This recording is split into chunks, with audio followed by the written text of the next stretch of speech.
They knew that he kind of nipped here and there, and they've had a muzzle for him in the past, but he was doing fine. And I just went to pet him. I was like kind of knelt down. All I remember is looking over, saying something to my aunt or my sister, coming back to pet the dog, and he just lunged at my face and kicked me back like 4 feet. And I had to get 32 stitches in my lip.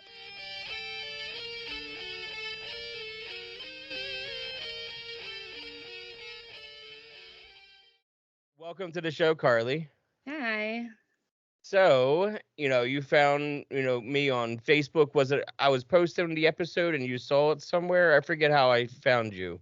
Yeah, so I joined a Facebook group, and then I had seen a young lady that was posting an episode that she had done with you, and so that sparked some interest. Oh, that's right. I think that was the April episode. Yeah, the Yeah. 100th. Yep. Yep. Okay, cool. Yeah, I love the Facebook groups. They've been really cool for like finding people and networking with people, because it's a lot of this, so ever since COVID especially, we can't get into meetings as much as easier Absolutely. and especially there's some of us that live in areas where it's not as popular to be in sobriety, so it's hard to find people that are like you or around your age, in Absolutely. recovery. So at least with the Facebook, you can find a lot of people that have similar interests or similar backgrounds and everything like that. So, what is Absolutely. your sober date, Carly? My sober date is June 14th, 2021. Okay, so you are coming up. You just celebrated 7 months, or Yep, I'm almost to 8, so I'm like halfway to 8 there. But is this the longest like time you've had sober? yeah, this is my first shot at it. And yeah, the longest I've been sober. So Where are you from, Carly? I'm from Michigan, Kalamazoo. Oh, cool, Kalamazoo. I don't know why that name always sounds familiar. Is it from like a movie or something? I I don't know. feel like I think Is Tom Michigan Hanks, State not Tom Hanks. is Michigan State out there? Yeah. Oh yeah.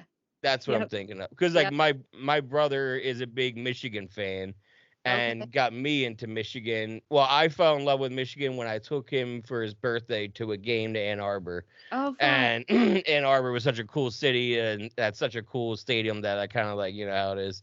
Okay, so you're in Michigan, and now back in June, what was going on? How old are you actually?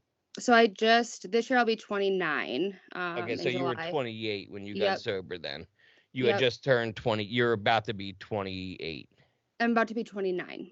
Okay, so you had just turned 28 or you were 27, about Yep. to be 28. Yeah, Okay. sorry, that was confusing. Okay, no, it's fine. So what was going on for you in June of last year to where you decided you were going to try recovery for the first time? Oh, such a complex question. Essentially I just got to the point of this isn't fun. I'm spending so much money that I don't have.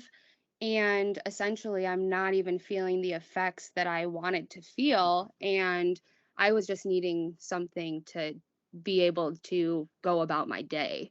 And I think psychologically too, I told myself, if I didn't have something, then I wouldn't be able to function. What was your daily vice? Because we all have. I feel like a lot of us we go through like stages or different phases of addiction. Whether we binge hardcore with drinking or we binge hardcore with this, we're all obsessive people, and we all find things to obsess over. And what was your like daily obsession towards the end when, you were just like, I'm done and calling it quits?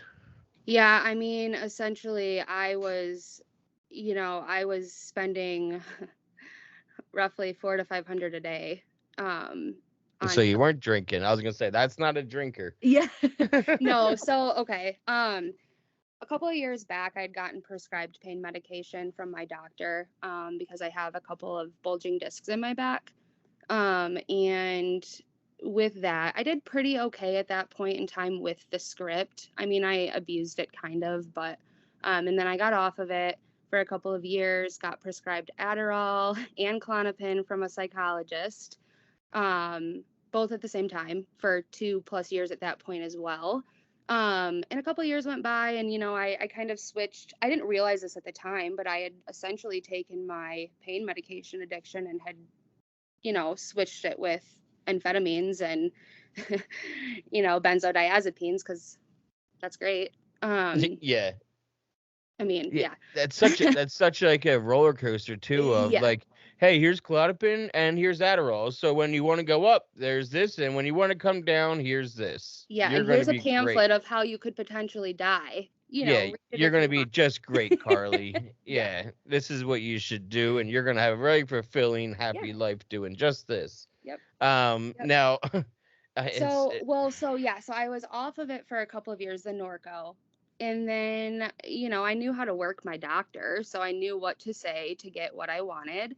And so then she prescribed me more after a couple of years. And so then at that point, I was on Norco, Clonopin, and Adderall. So you got the perfect trifecta going on. Um, yeah, and so essentially I thought I needed them because my doctor was giving them to me, yeah, at first. And so I was correlating that, but then of course I would run out of my supply very within, quickly. I was gonna say, how quick would you run out of a script? Yeah, so I would get, enough for a lifetime, but I would run out of my script within 4 days, and I got 90 of them.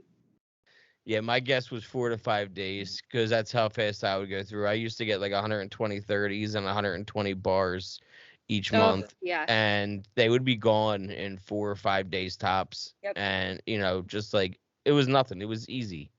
It Yep. was as soon as we get them, it's one of those obsessive things where it's almost like they're gonna disappear. If we don't Essentially, use that's what you're worried about. And there were a couple of times that I could, I would notice a couple missing from the person I was dating at the time. And it's like, I might be a dingaling, but I know how many pills are in that bottle. Yeah. I've counted them and then recounted them and then counted them again. I mean, Yeah. I would count them and obsess over it so much that I would confuse myself as to how many were in there. Oh my God, I can't. I just realized. I remember so many times of just the count and the recount and the count again, and then to be like, I'm gonna take 4 at like 3, and then it was worse when you use with somebody too, right? When you're not using alone, because then you're like, I have to share with you. You're like giving that side eye while they're counting too. Like, yeah, you better have that right count. You know what I mean? Like, absolutely. And you're counting with them. You're counting nerves in your head because you're like, yeah, I know they're going to try to have extra all of a sudden. I want to make sure I look over and they have 10 instead of 8. Yep. Yeah, it's it's my crazy, God. the codependency. And then, so essentially along with that addiction. Well, do you think the codependency is because you didn't trust anybody else but the person that you were using with? So it's like a bonding, almost like a trauma response of bonding over that thing together where only you and that person have. And it's like, well, we have this secret together that we can't tell anybody else. Absolutely. I mean, there's so many layers to it, right? Like I had all of the connections. So, okay. So let me backpedal for a second. Yeah, let's go really back. Okay. Do you have brothers and sisters? Nope, I'm an only child. Okay. Parents? Yep. So I have together or divorced? They got divorced when I was 2 years old. Co-parenting or one parent? My mom had majority of the custody, whatever you call that. Okay. Yeah, and so I would see my dad every other here. weekend, but I didn't want to see my dad, and so my mom would like give in to me not wanting to go. And so my dad and mom, I remember growing up, would always fight about that. My dad. Can I ask why? My dad didn't really have a sensitive side to him. He kind of grew up with that mentality of there is no mental health, suck it up, hide your feelings. So he means really well, but he just genuinely doesn't understand. He's a product of his generation. Absolutely. And that's a lot of our parents, and they only know what they know, and it's funny, as a parent now, I look back and I'm like, man, how did you guys do this without Google in the 80s? Because like, I was born in 86, so, and I'm the oldest of 3, and I'm like, my parents didn't even get a sonogram to figure out, because that shit didn't barely even existed. I think my mom said it was new technology when my brother was born in 89, so she didn't even trust it to get it. So like, they had books, and I know my dad was working 3 jobs. He didn't have time to read a book about what to do with me. Right. He knew what he saw his dad did, Yep. and he saw what his dad did. that's what happens, Yep. and it is what it is. I don't blame my parents for anything.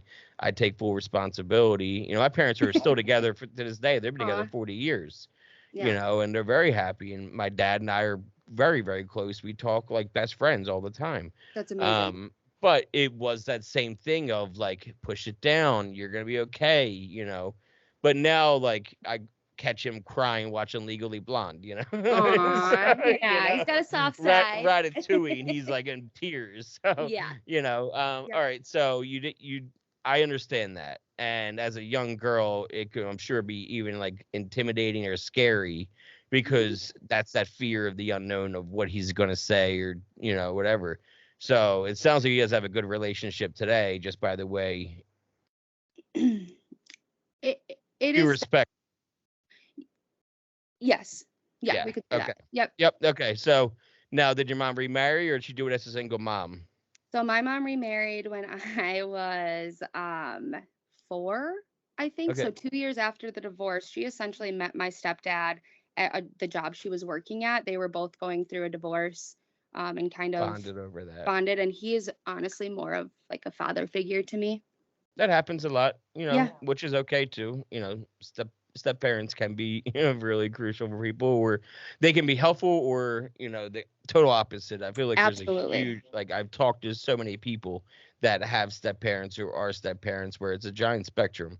So it's good that you had that kind of like guidance. Now, when you were growing up, did you discover alcohol at a young age, or were you escaping, or did you have a lot of friends, loner, picked on, doing the picking on? Who was Carly growing up? No, honestly, I was an only child that was really quiet in high school. I mean, I played a couple sports, but I didn't really have too many friends. My circle was definitely close, and my first job was in, a city that I was like 10 minutes from where I lived. And so I had a lot of friends, that went to that high school. I think American Which Pie was out by you, right? The movie American Pie takes place out in Yeah, your so area. there's a couple big movies. Kalamazoo is definitely like one of the It's the more popular. western side, right? The Yes. western side of Yep. Michigan. Okay. Southwest Michigan. Yep. Yep. Okay. Yep. All right. Uh, Sorry, my mind just I get no. these random, No, you're and good. it just I can't explain it. Okay. Well, So everybody's always like, I'm from the east side of the state. Okay, well, yeah. Well, I think that, and that might even, I'm not even from Michigan, but I know somebody that lived in the UP. So maybe yeah, it's you bear. just like a directional thing that Michigan does where it's like, I'm on the eastern side, oh, I'm on the upper peninsula. I'm in the, like, for Yeah. anybody who doesn't know about upper peninsula, look at a map because I'm sure you haven't looked at a globe in a while. But the upper peninsula, the UP, is the coldest part of Michigan, by far. It is this little strip that's above the Great Lakes. And Yep. I actually had a guest on here early on. This guy Rob, he's from Ann Arbor, Ooh, but he spent his summers working at a place in the UP or on the UP, whatever you want to, however you guys say it. That was like a town that didn't have cars, and you could only bike Mackinac around. Island. Yeah, that's the island. Yeah, he Yep. worked on that island, and he I was an did too. alcoholic. Oh, you're Oh, probably maybe we did drugs together. maybe Rob Childs is his name. I can say Okay. his name because he has a podcast, so I'm not outing him. He Okay. has a podcast, his a fighter story. His name's Rob Childs. He was on an early episode, but yeah, Okay. he spent a lot of summers, doing a lot of coke and doing a lot of drinking because it was so easy to just get hammered and ride your bike. Well, yeah, you just keep doing circles, 8 miles around. That's what he's, yeah. So okay, we're gonna get there in your story. Then I'm sure if it's part of your story, then Yeah. this island, man, is gonna be really popular for my show You eventually. know what? You didn't have to worry about driving anywhere. You crash your bike into a tree, that's your own problem. Like, Yeah, it's not gonna be doing an insurance claim on the Schwinn that you went into the tree with. You but I know?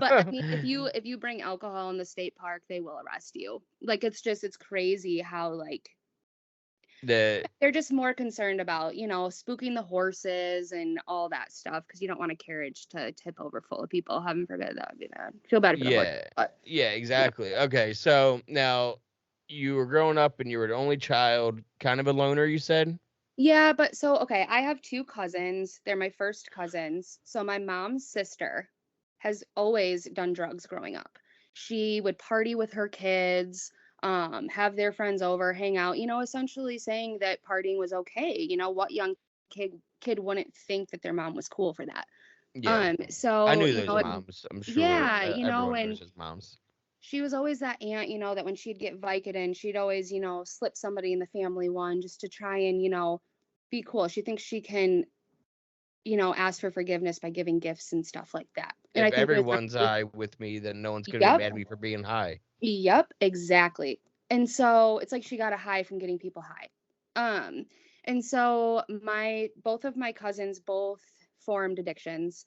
Mallory, my first cousin, she's completely sober. She was on heroin. My family got her kids taken away. This is the first time, we really had an addiction in my family. That's how we acted. She's got her kids back, all of that. My Congrats, aunt, Mallory. yeah, I'm Shout so out to proud of her. Mallory for Yeah. congrats. Yeah, it's awesome. Yeah, and so her sister though unfortunately is living with my aunt, and they're still, doing their whole thing. That's cool, whatever. But so growing up I've always, kind of did that with my aunt. I'd get my script, we'd always share stories, and so I've always kind of had that, like, that piece of addiction around my entire life. My uncle's also addicted, and so that's really the backstory I have on that relating to my personal life.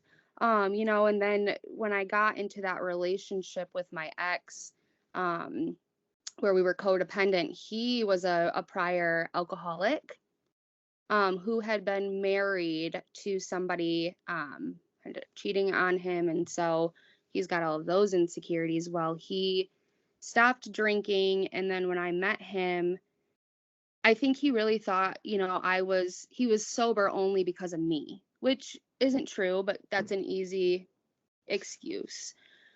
And then he saw that I did pills and he dabbled in pills.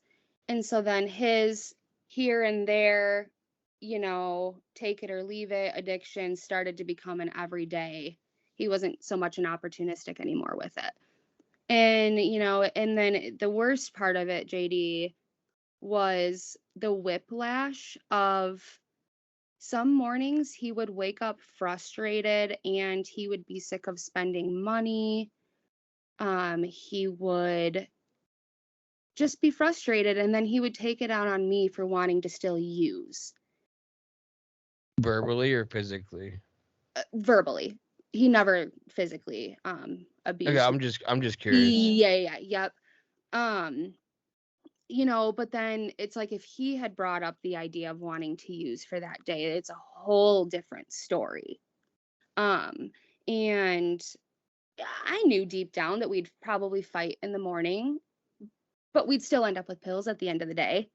We still would spend the entire day together, right? Doing the ritual of texting somebody all day, blowing up their phone, and then, Have they answered yet? Have they answered yet? yep. And then Yeah. fighting with your spouse about wanting to blow up their friend's phone. And, I had the majority of the connections, and we were also getting a crap ton of unemployment Because of COVID. because of COVID. And so when COVID started, I was already 2 years in. But at that point, you know, I was definitely taking, toward the last year, I was taking about 25 to 30 tablets a day. Sometimes Of various different things. Whatever you mainly could get, mainly or Norco. It's just the dosage, varied. Most of my connects would have the strongest dose and stuff, but there was just constant arguments of when I would get my script, he would tell me, "You don't have to share it with me. You don't have to share it with me," but we know that that's not how dare you not share it with me? right. And You know I'm in pain, Carly. right, and then like you said earlier, that whole watching him while he's counting, and hey, did you really tell the person that you wanted that number, or did you only say that in front of me so that I know how many you really need to split with me, but you're getting actually another Yeah. 10 or 20. Yeah. But the funny thing is I would do that. Yeah. Yeah. Exactly. Yeah. Yo, exactly. The only reason you're saying And that's a lot of this too, is all of our insecurities are based on our own thoughts of what we have. Like, oh, if I'm thinking that, then they must be thinking that too. Or Yeah. if I did that, or I want to do that. It's almost like the guy, that accuses their girlfriend or partner of cheating all the time is usually the one cheating. Do you know? Mm, so he got cheated on, or at least so he says. Who knows what the real story is, right? Um, Or like there, if you're running for president and you lose, so you say the other person's cheating right. because, Yep. you've cheated before and Yep. how else? Yep. For Yep. example's sake, just throwing it out there. Yeah. Yeah. Don't know anybody like that. Um, uh, but no, he would, accuse me when Mother Nature would come around. He would think that I'd be cheating on all these men with him, and I'm just like, listen. I mean, I'm flattered. What lifestyle do you think I live? you know? And I was a barber for 7.5 years. So my job at that time, I was cutting 25 to 30 haircuts a day, men. And so he didn't like that either. And I was also, this is so bad. I was also buying pills from my clients. Tell me how a conversation sparks to where you like eventually get to where you start buying pills from your client that you didn't know before they were a client. I think that when we're in it, it's very easy for us to manipulate a situation to where we can get somebody to talk about, especially when, and that's an intimate thing, cutting someone's hair. It's Like, true. I feel like, I've been going to barbers and not hairdressers for as long as I can remember. And, you definitely, and whether it's a woman or a man that's cutting my hair as the barber, because my barber down the street is a woman and she does an awesome job on my beard and everything. And but yet you open up more to your barber. I mean, there's movies on it. Yeah. there's three or Yeah. four movies about barbershop, Yep. and I think that was the fourth one. I forget, but yet you open up more, so I can totally see how that kind of conversation goes down that way because where it's especially if you do hair out of your house and not out of a shop, then you can like really get them to open up because there's not like another barber in the room that's like listening to your conversation, if that makes sense. Yeah. Makes a lot of sense. Absolutely. And essentially it would be like they would open up one avenue of their life. Like, I just had surgery last week. Oh, nothing else that you say is gonna even get Register. in my No, brain. yeah. Oh, it's all I hear. Yeah. And so then that would maybe not at that first time that they had said it would I say anything, but that would then It's spark. bookmark. Yeah. It's bookmarked for me to come back to and do a callback to. Yep. Like all of a sudden you're gonna be like, oh yeah, and they're like, oh, you okay, honey? Oh yeah, it's just my back. I did Yeah. this the And other that's day. yep, that's exactly what happened. I was like, oh, and he's like, well, and he brought it up. He's like, next time if you want me to just pay you in that, I'm like, done.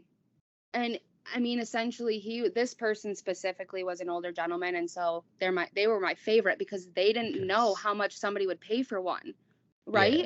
and you're just the cute girl that's in a little pain and they can feel good to help out and just like, oh, I got you, sweetie. Yeah, I don't need all these here. yeah, You're in pain. I got you. You're a nice girl. yeah. And he had 10 milligram perks, like, and Which I is remember, a huge step up from Norco. yeah, which honestly I didn't really like. I like Percocet, but I preferred Norco. Okay. It's weird, contrary Well, party. everybody's different, and that's That's, the whole thing is everyone has different addictions, everyone has different yeah, things. It's not what we use, it's how we use it, it's why we use it, it's not how much we use. That's why there's plenty of people that can outdrink me and I consider myself an alcoholic and them not alcoholics. that's true. That's so true. Like Yeah, I could party with like family, and my brother who's not even close to an alcoholic, or my sister, my brother-in-law. Most of my family, they could outdrink me under the table. yeah, But it was, they're partiers yeah, and they're drinking for the effects of having a fun time and partying. right. And I was drinking to numb and forget. Yeah, So yep, that's why it's important that I am clear with people like, oh no, you're not an alcoholic. Just because I call myself an yep, alcoholic and you've seen yourself outdrink me 99% of the time, it doesn't mean that you're a bigger alcoholic than me. Right. It's why I was drinking. It's also what Yep. you didn't see. You didn't see the pills that I Yeah. was snorting in a bathroom while I was drinking. Yep. I think in the last 10 years of my addiction, like for most of my pill addiction, which was 10 of my 20 years of pure, addiction active using years between drinking and using, I would say I only drank for appearances. Really. Like by the Yeah. time I turned 22, alcohol wasn't working for me anymore, and I discovered pills, and it Okay. was like 2008, and that lasted for 9.5 years. And the only time, okay, there was a year span in 2015 after my fiance died where I drank heavily for 6 months, for like 6 to 9 months, 6, 7 days a week at the bar. Besides that little span, I was only really drinking to keep up with appearances, like Uh, be at like a 4th of July cookout or a yeah. family party. Yeah. And if I was on pills, which I usually was, to mask that, I would get drunk. So they Yeah. would just see me stumble. I'm like, oh, he's just drunk. And really, I'm Mhm. just nursing like 3 twisted teas throughout the night. And I just look more intoxicated because, yeah, twisted teas. I couldn't do anything else. Like, I love that. even when I relapsed with drinking, because I had a relapse with alcohol that lasted 9 months, and it wasn't like a gnarly relapse. Like, I was still working the steps every day because I'm delusional. And when I relapsed, I bought a 6 pack of twisted tea. I'm like, oh my god, That I'm twisted so tea. not a manly man as I'm drinking the half and half twisted Oh, tea. that's funny. Just was alcohol really a part of your story at all? I don't really hear much of it. No, and that's what's super weird. Well, I guess I should just run with it. But I've never, knock on wood, had a problem with alcohol. I've grown up, with a lifestyle where my mom didn't really ever drink except for, an occasional gin and tonic. And to be honest, it doesn't really settle well with me. I am very miserable when I'm sick and I'm just a little whiny bitch. And so being hungover is just So not. discovering pills is what really like was your like It was arrival. like my whole, yeah, it was great, And and then you never said how old you were when you first got prescribed them. the first time I'd gotten prescribed them, I was 21. Okay. Yeah. And then at that point, this is what's weird though. When I first got prescribed them, I was in a healthy relationship, and me and that guy I was in a relationship with, we would just share the script. We wouldn't run out for the entire month, but it would sit in my drawer, and I would take 3 or 4 before bed. So I've always been that all or nothing. And in my head, before I take something, I can't take what's prescribed because I'm worried that I'm not going to feel it. Yeah. Which is like so. Like the FOMO is such a thing, like fear of missing out. Yeah. So it's like, let me overindulge so that I can make sure that I'm not missing This out. episode is sponsored by MJ's Progress Not Perfection Meeting Center Association. We are in our meeting center where we do all these meetings for mental health and addiction. I can do this podcast anywhere. I can do this at home. I can do this in a closet. I can do this in a basement. It doesn't matter. All I need is somebody else to talk to about addiction and recovery. What I can't do from anywhere is help people with their addiction and their mental health problems. So if you can help out, we do have a Venmo, we have a Cash App, we have a PayPal, we have an address you can send a check to, and all the money that gets donated goes towards rent, goes towards keeping the lights on, and goes towards keeping the internet on. So please, if you can give $5, $10, $20, it doesn't matter. Anything you can is so appreciated. And if you are a local business, if you're a national business, whatever, and you want to be a part of what we're doing, you can reach out to me and we can talk about how you can be a sponsor. But I'll let you get back to the episode. That makes sense. So what happened with that relationship to where, you guys were sharing a script and, And then and he wasn't really, he was opportunistic with it. He could take them or leave them. And so I just stopped getting prescribed it and nothing came of that. And then I ended up breaking up with him like 6 months later for just another reason. But yeah, and then this my last relationship was the first time that I really used with anybody ever. And had that codependency and stuff like that. because you had said that guy was already an alcoholic, but that had already quit drinking, but previously was a Yeah. Yep. alcoholic from his first marriage before you And guys met. yep. And JD, like, I can't even explain how stupid he is. Like, I know it sounds really funny, but like I just have to like lower my expectations and just tell myself that he will never understand because I get burned out from getting upset about it. Because it's like the number one thing that we fought about besides pills was the fact that I only loved him because to get high. I wanted money to get high. But when I said I was going to go to rehab, he didn't want me to go because he was worried I was going to find somebody in there better than him. Oh, Yep. Yep. And then didn't want me to go because he was going to be sad. And I was selfish for leaving him. And then when I was in rehab, anytime he'd hear somebody on the phone in the background, he'd make a shitty comment. He always swore to me that he wasn't using. He promised I could never do that to somebody I loved that's in rehab. But he was high, duh. I mean, I'm not stupid. I mean, but I asked him, I said, what is the number one thing we fight about? How you always loved more or pills more than me. Yep. And who's sober? You. Click. He'd send me text messages. On January 28th, I'm going to rehab. What? Nobody just plans when they're going to go to rehab. Hey, in 3 weeks, can I check in at 4 p.m.? I know. Well, there are some rehabs that are so booked out. They're like, we have a bed ready Right. on Right. this day, but And I still, understand like, that. but that's different because whenever that is the case, the person literally comes back with saying the rehab has a bed ready, blah blah blah date, not I'm going on this date. There's a Right. difference between a rehab has a bed that those sentences. Yep. It's almost to me validation that you called Right. when you And say it a certain yep. way. Yep. And he was 10 years older than me, and I he was is gonna also ask. Okay, using, sorry, I keep cutting you off. no, you're not. He keeps using the whole, well, I'm 38 years old, there's no point in me getting better because I'm already old excuse. And then the whole, well, I told my family, like, I don't care, like, I'm not, I So you went to rehab. yep. When you went to rehab, that was a choice that you made where you were just like, I'm tired of using pills every day, So and yeah, so like every like I want to morning, hear what was your date again? June what? June 14th. Okay, so what was So happening June 13th with yep. Carly? So June 13th, a month prior to that, every day I was waking up and like wanted to say something to my mom, but I just couldn't get myself Were to. you living with your mom? Yep. So I was living in my own apartment by myself, first time living on my own. Ended up moving home just because I was always staying with my ex, and my apartment was just vacant, no sense in paying rent.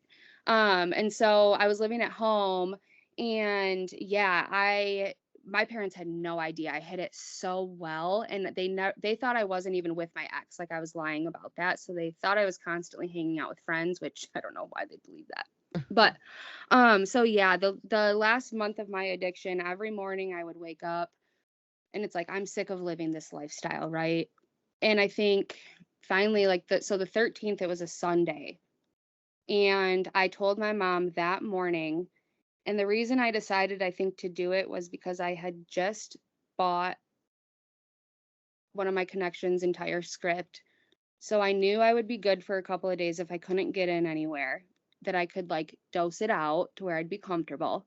Um, so it's weird because I had put some thought behind it for a few days. It had been weighing on my mind, and I didn't plan any of this. I was just going home from his house that morning to go about my day, and I was just laying there and I was like, you know what? I just got to tell her. So I told her. She was kind of in denial, I think, at first. She's like, well, because here's the kicker, JD. My mom, she has MS. And so occasionally she would have me get her something for pain. And then she would also get me something for pain. I hid my script from her. She didn't know I was on it again. She knew I was on it the first time. She would have freaked out. And now she tells me she kind of had an idea, but I think she was in denial, right? Yeah, MS is. I mean, my wife has it.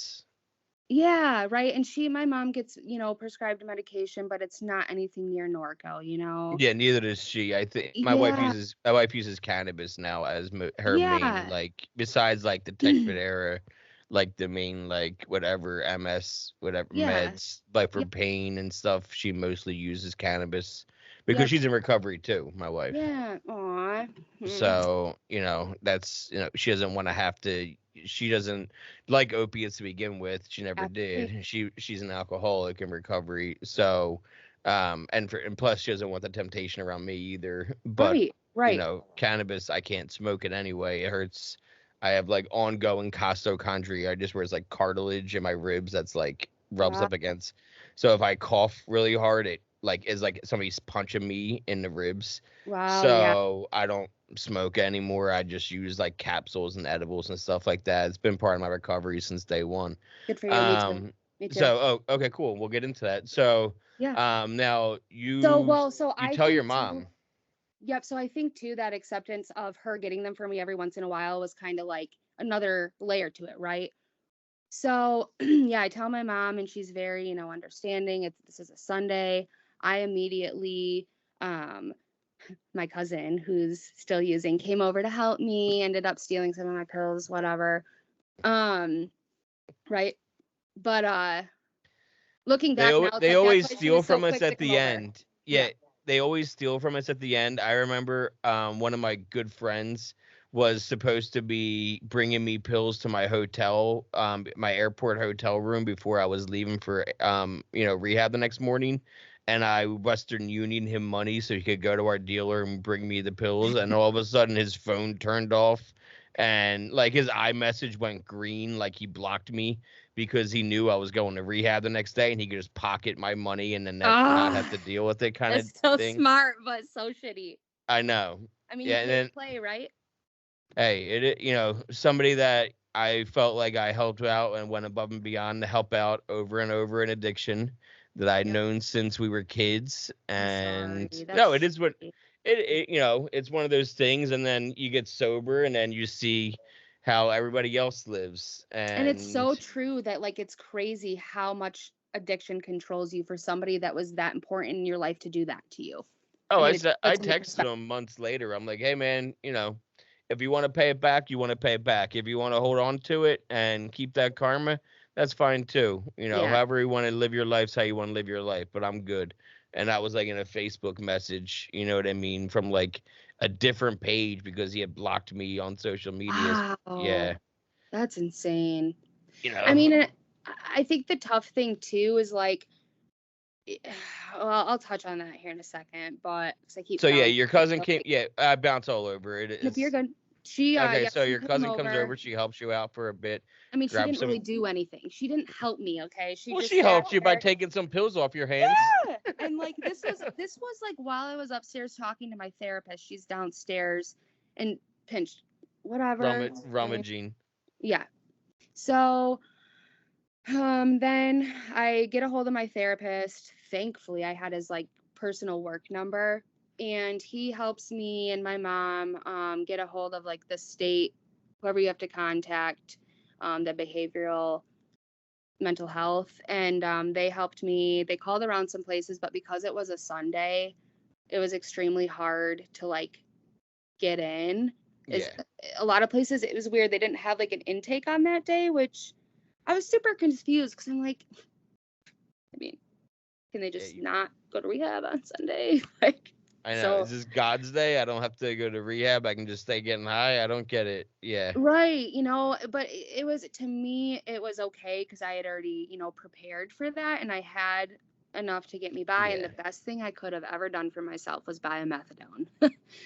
That was the best thing I could have ever done because detox, it was shitty, but I do feel like that did help Start the process. ease in to the detox rather than just a cold because the Because half life is a lot were longer. you going through withdrawals at all during this time, or were you able to pretty much stay high the entire time? I was able to stay high until I went to rehab. I remember taking eight of them right before I walked in. Yeah, I mean that's I like mean, part of yeah, it, of course. That's like a lot of people. I feel like you're either walking into rehab just like on your deathbed already, just like going through it, or the total opposite where you're just like on a cloud because you're still ripped as hell when you're walking in the door. Yeah. Where did you go to rehab? Did you stay in Michigan? Yep. I went to Turning Point in Grand Rapids. Okay, so you get to rehab and you're going for yourself, which is a big difference when you're going for you. I'm Absolutely. sure there's still some nerves because you don't know what to expect. But did you get introduced to meetings or anything, or Yeah. So like when I how was in was it for you? rehab, it was good. If I'm being honest,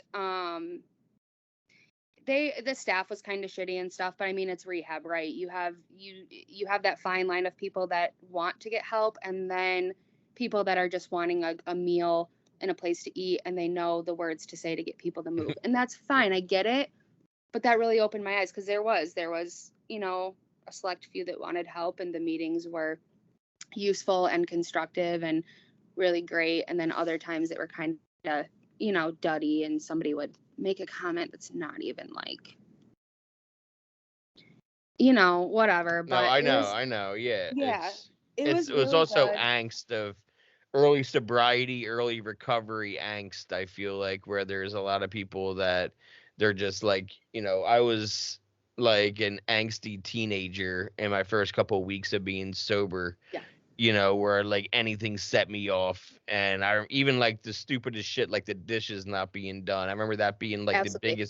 that was like the biggest problem of the day is if the dishes weren't done or somebody didn't do their chores in the Yeah. house. Yep. And now looking back, it's like the most ridiculous shit to get Right. upset about. Right. Um, Well, so now, then at that good. point though, I wasn't taking the Adderall anymore because during that Adderall phase, I lost over 100 pounds just from just not eating, and like I got off of that because it was just making me feel shitty. I think I was like going anemic and like just dying.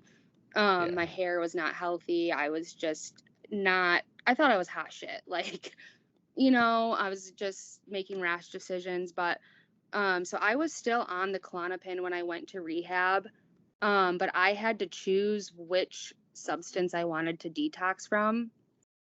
That makes sense. And with the opioids, I had a 5-day detox and could get Suboxone after 72 hours. With the with the benzo withdrawal, I would have just gotten Ativan to like wean down. Mm-hmm. And the doctor, that was at the rehab didn't think I would have any seizures or anything. I mean, I was prescribed 90.5 Klonopin a month, and I wouldn't take them really throughout the day. I would just take like 8 of them at night. I mean, I've seen that too, where, people go through 'em mostly at a certain time of the day. I mean, even Yeah. like the mommy wine culture is you drink after 5 and that kind of shit. Oh, So or like it's, I would love when I would come home from work and not have anything to do and I could just get high. Like just get high. yeah. But no, and so I'm really proud of myself that like I'm completely off of Klonopin. Completely. I didn't have to really go through like the wean stage. Mm-hmm. Is that hurt is miserable. I am though relying on Suboxone. I'm taking just like I was taking 3 a day and now I'm down to like a quarter. And to be You're honest, weaning yourself down, it sounds like. well, and I'm physically, no, I'm mentally off of it, but I'm physically not. And it sucks because there have been days where like I've forgotten to take it. And I'm like, why do I feel so sketchy right now? Like I'm thinking sketchy thoughts in my head. Like, and then I'm like, and these hot flashes, and it's like, yep. So I'm gonna get off of that soon. But I am now in a really healthy relationship. Just I've ever been thought about Vivitrol, replacing the Suboxone with Vivitrol, like it for cravings? well, so now they have a Sublocade shot Mm-hmm. that does essentially what the Vivitrol would, but it's for Suboxone. And I was thinking about doing that along with maybe the Vivitrol instead. No, I don't know much about Sublocade. Is that like, so Vivitrol? The beautiful thing is, I know a lot of people that have used it, and they can stop taking it, and there's no effects. Yeah. like that's like the thing is you can decide at any point, like, okay, well, I feel good to stop now.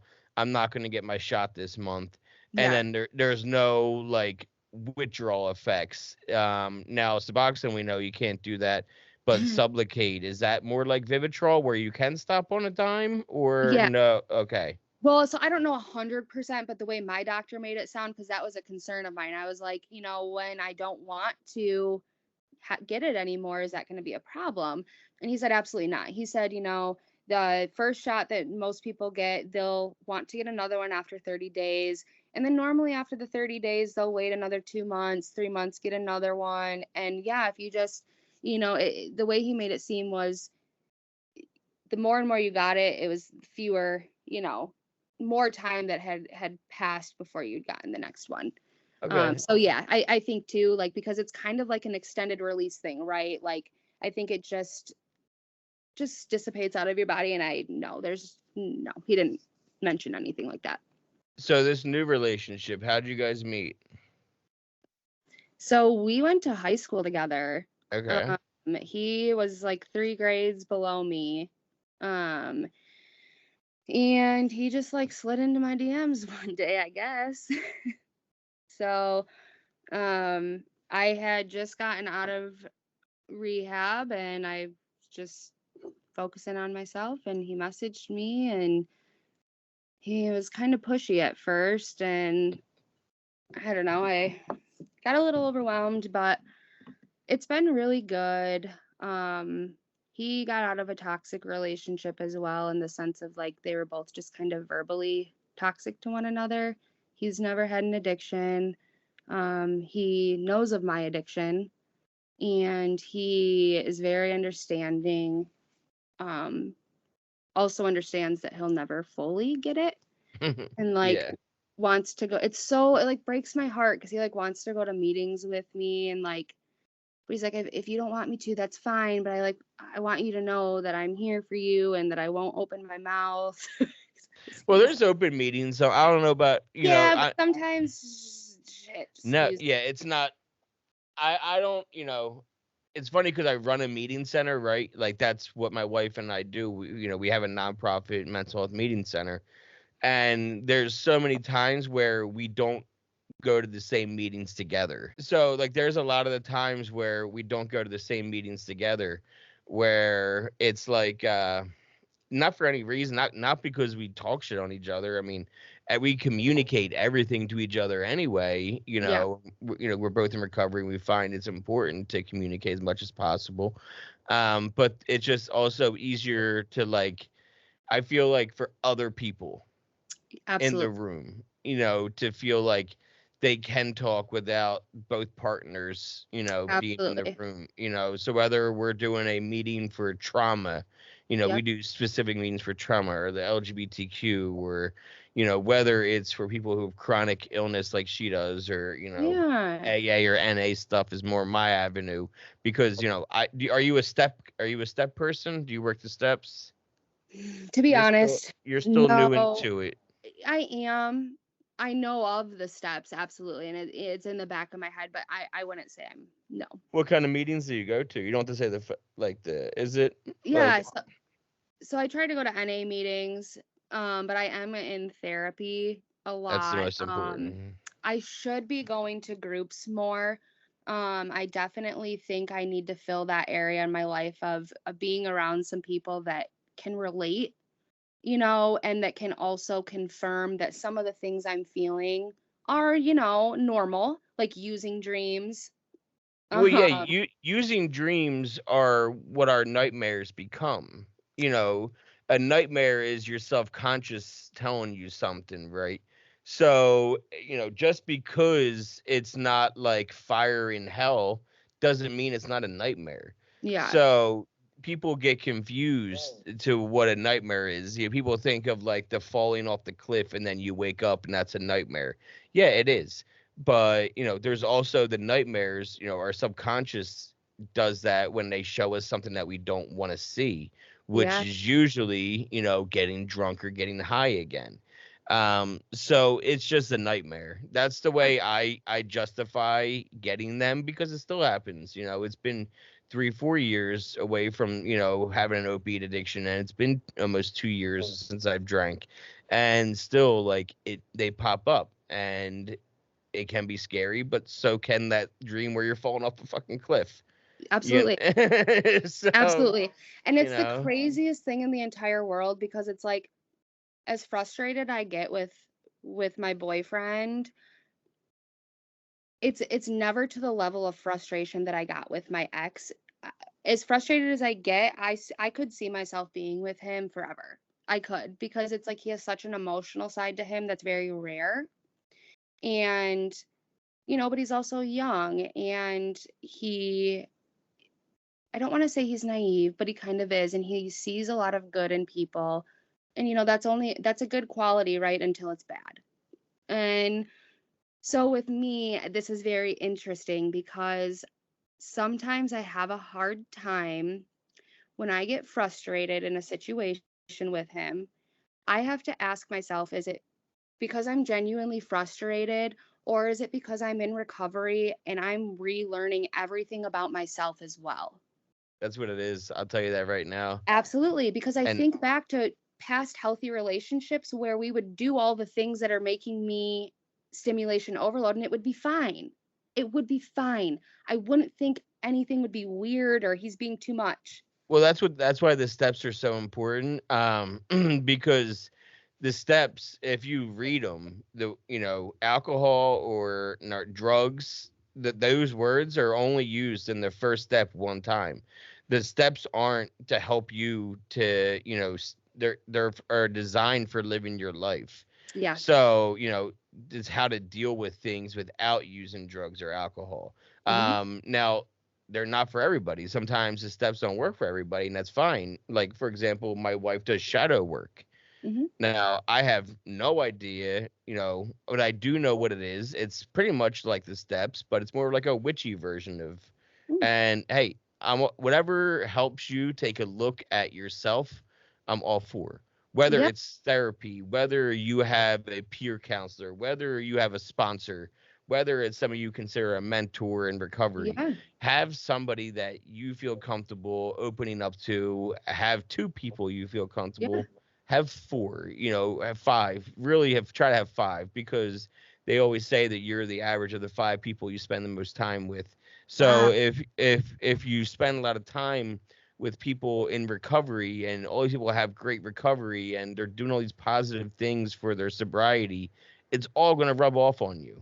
Yeah. That kind of energy is going to rub off on you, and that kind of Absolutely. attitude that you take with you is Hmm. going to work. Yep. Especially if it's other women in recovery that are all in relationships also. You learn from each other. That's, Yeah. we in addiction, we didn't just start doing drugs and then just go down the rabbit hole. We learned from each other how to get high. Absolutely. So why should this be any different, where we don't learn how to stay sober from each other? Oh, that's so good. I love that. It's so true though. I mean, I do. I think that that's why it would be extremely important to start incorporating that a little bit more in my life, because it will start to fill that area up, and it will alleviate a lot of frustrations, because I do think sometimes subconsciously I take my frustrations out on him, and he's not doing anything wrong. I mean, essentially, yes, is he overbearing? Yes, but his intentions are good. And so yeah. And for those partners also, Al-Anon and Nar-Anon are great Yep. outlets. Yep. Nar-Anon and Al-Anon, you can even do Zoom meetings. Just look Hmm. it up, and you'll be able to be with other people that have loved ones that are either still in active addiction or they're in recovery too.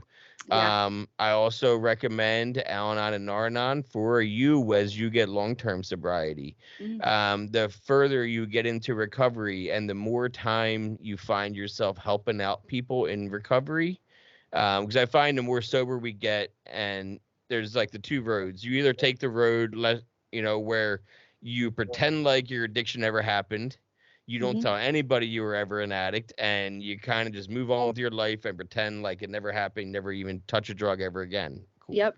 But for me, I like to help people, and I like to have people reach out and help people along the way, even early in their recovery. But you can get hurt by them a lot too. Absolutely. So because they are still an addict, that's an addiction, and that's what Al-Anon and Nar-Anon are for. So it's important, the more long-term sobriety and recovery that you get, that you find outlets to where you can vent about that kind of stuff in Absolutely. an Al-Anon or Nar-Anon meeting. Absolutely. And then, I find too, I won't be spending a lot of my time trying to explain things to him like that, because I don't need to explain everything to him, and it's so bittersweet and just breaks my heart in a good way that he, genuinely wants what's best for me. And like, it's so crazy because he'll get this idea of something to do that he knows that like I'll like, and it's not just something he says and then doesn't act on it. He'll follow through, and it's just really refreshing. And I think because I'm a couple of years older than him, this is gonna sound so No, terrible. I already know what it is. I kind of think I know what it is because I'm 3 years younger than my wife. Yeah. But go ahead. I just I can got a cut it new out if you want job. me to. I can cut it out if you want me to. No, I mean, yeah, you should just cut it out. But I just feel like he thinks I'm a badass. I think he thinks it's really inspiring that I'm this addict. I don't want to cut that out. Okay, Yeah, you're a bad. Yeah, exactly. yeah, I Like, mean, I think he thinks that I'm, kind of a badass because he sees this 28-year-old, independent woman that did a complete 180. I'm now in hospitality working for a high-end hotel, and my brain is like a Neapolitan sandwich right now. I can like feel it healing. There's still like the fogginess, and then there's the what the fuck side, and it's like it's all fighting with one another. And so it's like I just get so excited that I can use my brain, and it's like coming back, and I don't have to have that constant.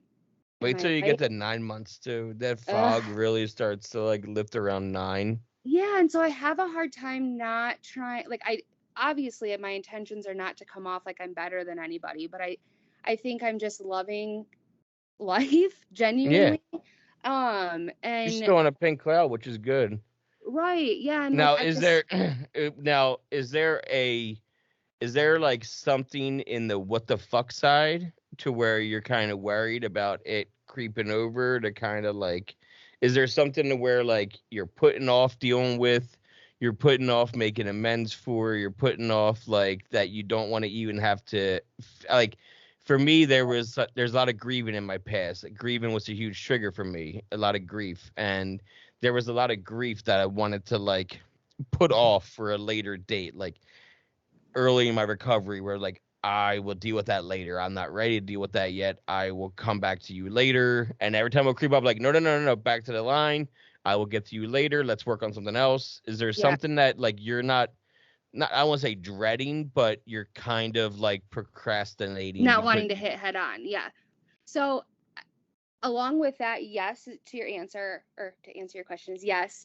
But it's even further than that. I don't realize how much this situation has affected me. I can't believe I didn't mention this, but 2 years ago I got bit by a dog. And I had to get 32 stitches in my lip. Like the dog mauled my face. Another reason to get a pills, right? I've also had an ovary removed, fallopian tube, right? Yeah.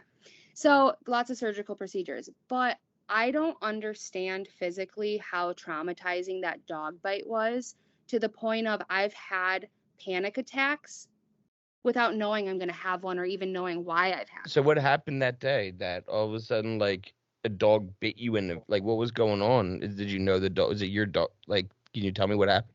Yeah, so it was Memorial Weekend 2 years ago. I was with my stepsister at her sister-in-law's house. Is this COVID Memorial Day weekend or Um, 2019 Memorial Day weekend? 2019, so about 3 Okay. years, almost 3 years. Yep. Okay. So, Memorial Day, we were all hanging out, drinking a little bit, like nothing too crazy.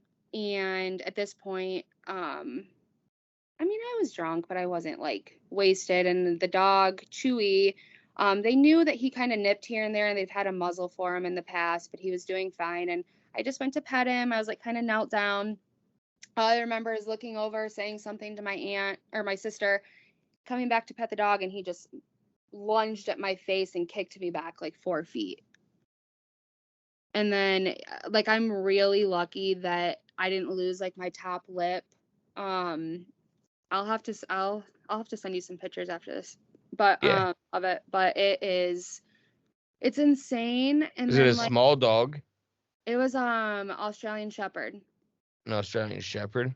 And I didn't know the process of this, so they had to drive me to the ER because it was such a small town. The ambulance would have taken longer. They had me back in a bed before my insurance card was even out. And then the cops showed up, and the bite was so bad that the owners didn't have a choice but to put the dog down. And they had to quarantine it, the cops, for a week to make sure it didn't have rabies prior. But it's one of those situations where it's terrible on both ends. You have this family that just lost a dog, but then also they understand that they can't have a dog running the house.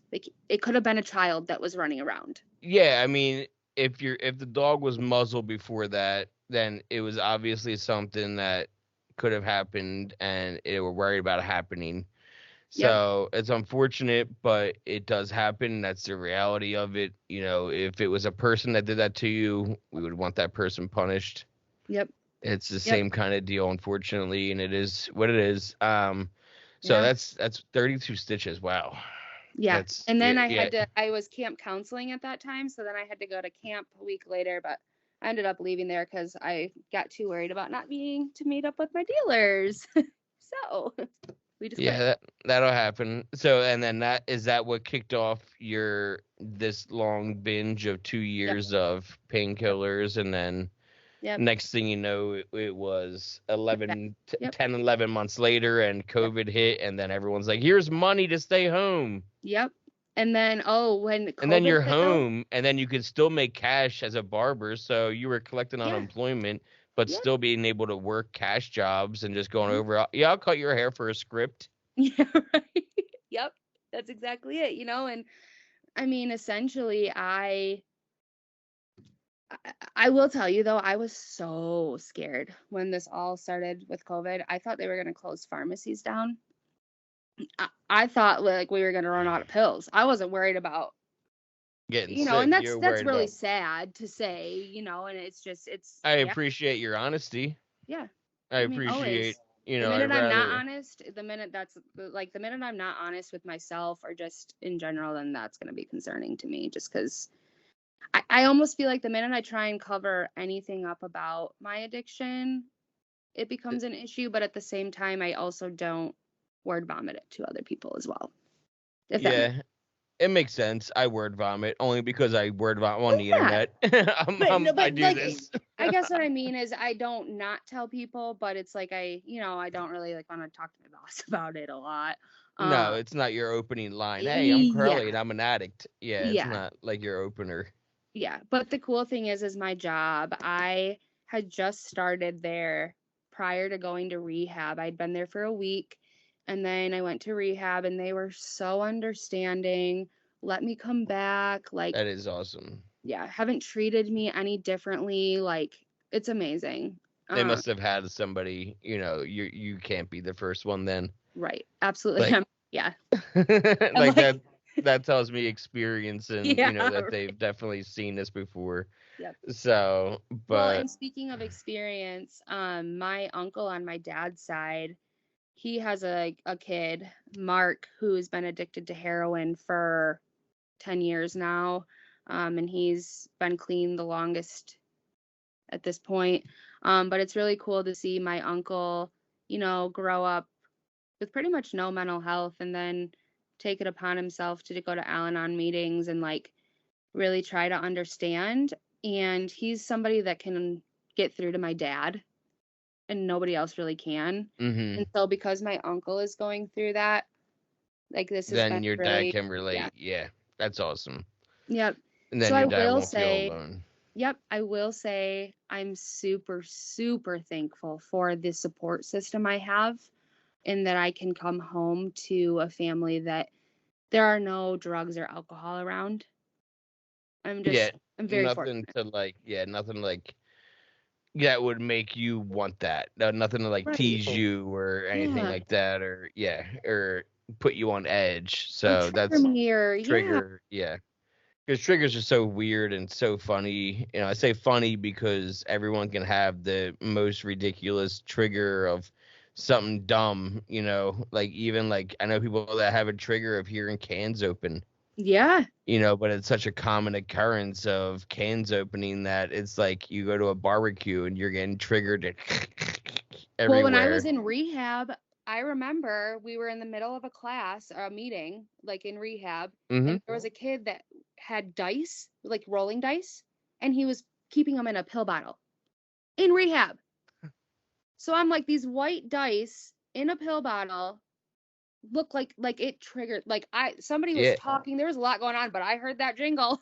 Yep, Like, especially early on, the triggers are even like I remember being triggered because in rehab my blood pressure medicine they got me because I'd never been on blood pressure medicine. I had to get on it then, and it was made by the same company that made 30s, like one of the brand of Roxycodone 30s. yeah, So it yeah. had like the exact same V on it because it was the same company that made the 30s that had the V cuts. And I said to the nurse, like, I'm so uncomfortable taking this. She's like, why? And she's like, this little like Asian lady. And she's like, why? And I'm like, because it reminds me of Perk 30s, like Roxy's, because it has the same V made by the same manufacturer. She's like, oh, just don't look and just swallow. I'm like, that's what she said. But Let me just yeah. Let me just do that real quick, Rhonda. Yeah, but that's what I ended up doing though. That's what I just happened to just like take it and just not ever look at it because because if you think about it, JD, it's so messed up. When you go to rehab, I mean, you still have medicine to take, right? And so there's still that hand to mouth addiction happening. Yep. 8, 3, 8, like. And it's medicine too that you could end up getting dependent upon, whether it's Suboxone or whether it's gabapentin. Or whether it's Seroquel or whether it's Trazodone, there's a lot of meds that they use in detox where now you're like, oh shit, now I got to get off these meds. Right, absolutely. Yep. Because getting off subs is harder than getting off dope a lot of the times. Absolutely. And like getting off the whatchamacallit, even the sleep meds, then it fucks up everything. Yeah, absolutely. So yeah, I'm so you use cannabis in your recovery. Oh yeah, absolutely. I was like, that is one thing that I mean, I've smoked my whole life pretty much. Yeah. So yeah, it's about the relationship with it though. As long as we're not using it to like escape as like escapism. Yep. Then it's okay in my opinion. It's the reason, it's the intent that you're using it. If you're lighting a blunt saying fuck this day, I can't wait to smoke this blunt. Yep. Maybe you don't smoke that blunt. Maybe do some maybe do some meditating and figure out why fuck this day. Yeah. And then once you come to the conclusion to unfuck your day, then maybe celebrate with a blunt and relax and unwind. Absolutely. But it's the difference. It's the intent. It's how you're using it. It's why you're using it. Absolutely. So, thank you so much for sitting down. Sorry we couldn't do it last week. It's okay. My schedule, I don't know. It's okay. I know things get crazy and you got a lot going on, and it's awesome what you and your wife are doing. So thank you. Yeah, it definitely keeps us busy.